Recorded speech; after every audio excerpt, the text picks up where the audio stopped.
ആരോടാ? ഇതെന്റെ പുതിയ ഫ്രണ്ടാണ്. ഇതാരാ? മത്തായിയോ? ഇത് മത്തായി ഒന്നുമല്ല, ഇതാണ് മെറ്റ AI. മെറ്റ AI എന്ന് പറഞ്ഞിട്ടുണ്ടെങ്കിൽ നമ്മുടെ AI ചാറ്റ് ബോട്ട് ആണ്. ആൻഡ് ഇപ്പോഴത്തെ ലേറ്റസ്റ്റ് വാട്സാപ്പ് അപ്ഡേറ്റിൽ വന്നിട്ടുള്ളതാണ്. ആൻഡ് ഇതിൻ്റെ ഏറ്റവും വലിയ അഡ്വാൻറ്റേജ് എന്ന് പറഞ്ഞിട്ടുണ്ടെങ്കിൽ നമ്മൾ എന്ത് ചോദിച്ചാലും, നമ്മൾ എന്ത് കാര്യത്തിനെ കുറിച്ച് ചോദിച്ചാലും മെറ്റ AI നമുക്ക് പ്രോപ്പർ റെസ്പോൺസ് തരും. ആൻഡ് ഇന്ത്യയിൽ വന്നിട്ട് ഫ്യൂ ഡേയ്സ് ആയിട്ടേ ഉള്ളൂ. അപ്പോൾ വാട്സപ്പ് ഉപയോഗിക്കുന്നവർക്ക് എന്തൊരു ഗുണം?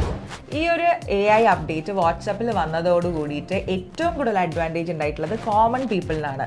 കാരണം നമ്മൾ വാട്സാപ്പിൽ പലപ്പോഴും ചാറ്റ് ചെയ്യുന്ന സമയത്ത് പല സമയങ്ങളിലും നമ്മൾ സ്റ്റക്ക് ആവാറുണ്ട്.